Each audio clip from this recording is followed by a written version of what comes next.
आखिर किस प्रकार कार्तिक माह में भगवान विष्णु का पूजन करना चाहिए? क्यों किया जाता है कार्तिक महीने में दीपदान? आखिर इसका पौराणिक महत्व क्या है? नमस्कार, मैं आचार्य विकास। आज हम चर्चा करेंगे किस प्रकार से कार्तिक माह में भगवान का पूजन करना चाहिए। तो सबसे पहले कार्तिक महीने में ब्रह्म मुहूर्त में उठकर स्नान करना चाहिए। हो सके तो नित्य तीर्थ में स्नान करना चाहिए, यमुना जी में स्नान करना चाहिए। और अगर ऐसा करना संभव नहीं है तो तीर्थ के जल को हम अपने स्नान के नहाने की बाल्टी के जल में मिला सकते हैं। गंगा जल है, यमुना जी का जल है, अथवा तीर्थ में कहीं भी किसी भी तीर्थ का जल है, उसे हम नहाने की बाल्टी में थोड़ा सा डाल लें। उस जल से हम नहाएं तो तीर्थ में स्नान करने के समान ही पुण्य मिलता है। ऐसा करने के पश्चात वस्त्र आदि धारण करके सुंदर ताम्र पात्र में, तांबे के लोटे में जल लेकर उसमें थोड़ा सा कुमकुम रखें, हो सके तो लाल पुष्प रखें और भगवान सूर्य को अर्घ्य निवेदित करें। ऐसा विचार ना करें कि अभी तो सूर्योदय ही नहीं हुआ तो हम सूर्य अर्घ्य किसे प्रदान करेंगे। ऐसा नहीं है। सूर्य कभी भी अस्त नहीं होता। या पृथ्वी अपनी धुरी पर चक्कर लगाती है, सूर्य का पिछला हिस्सा हमें दिखाई पड़ता है, इसलिए हम समझते हैं कि अभी सूर्योदय नहीं हुआ, जबकि सूर्य कभी अस्त नहीं होता। सूर्य अपने ही एक स्थान पर स्थित रहते हैं। तो वैसे ओज को प्रदान करने वाले देवता भगवान सूर्य को हम अर्घ्य प्रदान करें। तत्पश्चात ब्रह्म मुहूर्त में आंगन में तुलसी जी के पास जाएं, सुंदर एक लोटा जल लेकर के तुलसी जी को स्नान कराएं। ताम्र पात्र से तुलसी जी को स्नान न कराएं, हो सके तो चांदी का लोटा या चांदी का पात्र हो जिससे तुलसी जी को स्नान कराएं। अगर ऐसा नहीं हो सकता तो क्या करें? अगर चांदी का लोटा नहीं है तो आप एक फूल का लोटा रख सकते हैं। फूल का लोटा देव पूजन के लिए विशेष रूप से महत्वपूर्ण बताया गया है। उस लोटे में जल लेकर के उससे तुलसा जी को सुंदर स्नान कराएं। एक चुनरी तुलसा जी को समर्पित करें, दीपक जलाएं और तुलसी जी का पूजन करने के पश्चात तुलसी जी की आरती करें। तत्पश्चात हो सके तो 1 माह तक पूरे कार्तिक महीने में व्रत करना चाहिए। और अगर पूरे महीने हम व्रत नहीं कर सकते तो कम से कम एक समय फलाहार और एक समय भोजन करना चाहिए। अगर ऐसा भी नहीं कर सकते तो दोनों समय में भोजन करें, सुबह भी भोजन करें, शाम को भी भोजन करें। लेकिन ध्यान रखें, ये संयम का महीना है, परहेज करना पड़ता है। वैसे तो लहसुन और प्याज का सर्वदा ही त्याज्य करना चाहिए, और लेकिन नहीं कर सकते तो विशेष रूप से संक्रांति के दिन, नवरात्रि में, शिवरात्रि में, ऐसे विशेष विशेष पर्वों में, कार्तिक माह में, माघ मास में, पितृपक्ष में और भी बहुत से ऐसे भगवान के जन्म से लेकर के बहुत से ऐसे पर्व हैं जहां हमें नियम और संयम का पालन करना चाहिए, अवश्य रूप से करना चाहिए।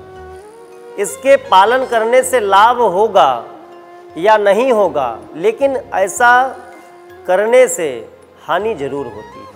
आप नवरात्रों के समय में अगर संयमित नहीं रहेंगे, अगर आप अभक्ष्य वस्तु को भोज्य पदार्थ बनाएंगे तो ऐसा करने से आपको हानि होगी। तो इसलिए कार्तिक महीने में विशेष रूप से व्रत कर सकते हैं तो व्रत करें, अगर व्रत नहीं कर सकते हैं तो आप भोजन करें। लेकिन ध्यान रखें, लहसुन और प्याज का सर्वदा त्याग करना है। लहसुन और प्याज वैसे तो आयुर्वेद में औषधि के रूप में बताया गया है, लेकिन चूंकि तामसी होने के कारण व्रत के समय संयमित रहना है, आचार विचार से रहना है। हमें तामस नहीं करना है, हमें सत्वगुण की ऊर्जा को बढ़ाना है। रजोगुण को भी नहीं बढ़ाना है, तमोगुण को भी नहीं बढ़ाना है। क्या बढ़ाना है? सतोगुण को बढ़ाना है। उस सतोगुण को बढ़ाने के लिए हमें क्या करना होगा? हमें अधिक से अधिक समय अपने खान पान, अपने आचार विचार, अपने पूजन आदि की पद्धति के द्वारा हम अपने को भगवान की अतिशय सन्निकट सामीप्य रख करके संयमित रख सकते हैं। स्वयं को संतुलित रख सकते हैं, स्वयं को संयमित रख सकते हैं। ऐसा करने से हम भगवान की कृपा पात्र होते हैं, भगवान की हमारे ऊपर अतिशय कृपा होती है।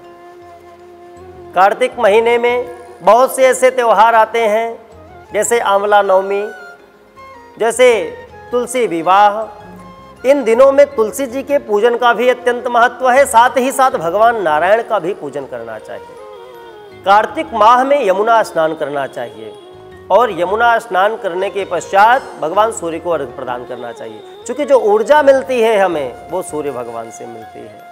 हमें ही नहीं अपितु वृक्षों को, पौधों को, वनस्पतियों को भी ऊर्जा कहाँ से मिलती है? वो ऊर्जा मिलती है भगवान सूर्य से। तो वैसे भगवान भुवन भास्कर सूर्य की आराधना, माँ यमुना की आराधना, माँ तुलसी की आराधना और कार्तिक महीने के महात्म्य की कथा सुननी चाहिए। हो सके तो किसी मंदिर में विद्वान ब्राह्मणों के द्वारा कार्तिक महीने के महात्म्य को श्रवण करें, जिसका विस्तार बहुत बड़ा होने के कारण काफ़ी विस्तृत कथा है, एक माह का महात्म्य है, इसलिए अभी इस पर हम चर्चा नहीं कर सकते। हो सका तो जरूर कार्तिक मास में छोटा छोटा उसका जो महत्व है वो आप तक पहुंचाने का हम प्रयास करेंगे।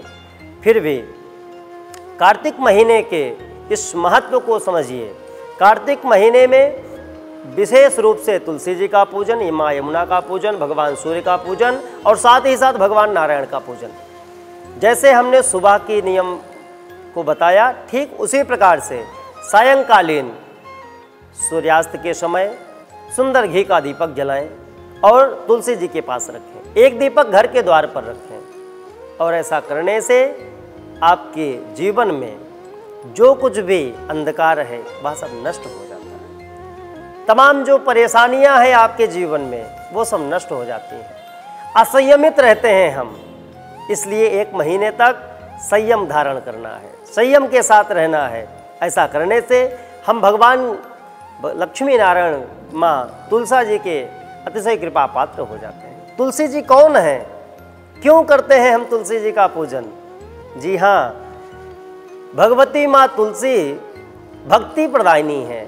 अगर हमें नारायण की कृपा का पात्र बनना है तो हमें सबसे पहले तुलसी जी की भक्ति करनी होगी। तुलसी जी ही हैं जो हमें सबसे जल्दी और सबसे कृपा पात्र भगवान का बना सकती है। इसलिए कार्तिक महीने में तुलसी पूजन अवश्य करें। प्रातःकाल ब्रह्म मुहूर्त में स्नान, फिर से सुन लीजिए, प्रातःकाल ब्रह्म मुहूर्त में उठकर स्नान करें, भगवान सूर्य को अर्घ्य प्रदान करें, आंगन में तुलसी जी का पूजन करें, लाल रंग की सुंदर सी चुनरी तुलसा जी को उड़ाएं, कुमकुम आदि लगाएं, कलाई नारा से लेकर इत्यादि से सुंदर धूप दीप नैवेद्य आरती करके तुलसी जी का पूजन संपन्न करें। फिर घर में भगवान का पूजन करें।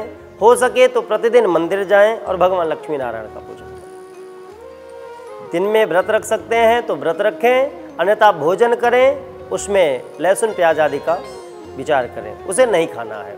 और फिर सायंकालीन बेला में फिर उसी प्रकार से सूर्यास्त के समय तुलसी जी का सुंदर पूजन करें, दीपदान करें। और हाँ, विशेष रूप से कार्तिक माह में दीपदान अवश्य करना चाहिए। अगर हो सके तो आप अपने घर में आटे का दीपक बनाएं। आटे के दीपक में ऊपर की ओर, जैसे दीपक तैयार होगा, उस दीपक में ऊपर की ओर रोली से लाल रंग से उसे आप कलर कर दीजिए और मध्य में सुंदर रुई से बत्ती बना करके रखें, घी रखें। और ऐसे नित्य प्रति एक दीप से लेकर के आप 1008, 10,008, 11,000 जितना कर सकते हैं आप उतने दीप का दान करें। आखिर दीपक का दान का इतना महत्व क्यों है? दीपक के प्रज्वलित होते ही समस्त अंधकार नष्ट हो जाते हैं, इसलिए दीप दान करना चाहिए। हमारे जीवन के जितने भी अंधकार हैं, जो कुछ भी हमारे जीवन में ऐसा हमें लगता है कि स्पष्ट दिखाई नहीं देता, अर्थात हमारे अंदर जो कुछ भी ऐसा विचार आता है जिसे हम डिस्कस नहीं कर पाते कि आखिर हमें क्या करना चाहिए, उसके लिए हमें दीपदान करना चाहिए। दीपदान करने से हमारे अंदर दीप जैसी ऊर्जा प्राप्त होती है, संचरित होती है और हमें स्पष्ट दिखाई देता है। तो आज का यह कार्तिक महीने का सुंदर महात्म्य हम सब ने श्रवण किया। वीडियो में अंत तक बने रहने के लिए आप सबका हृदय से धन्यवाद। बने रहिए हमारे साथ, आगे भी इसी प्रकार धार्मिक जानकारियों के साथ। जय श्री राधे, जय श्री कृष्ण।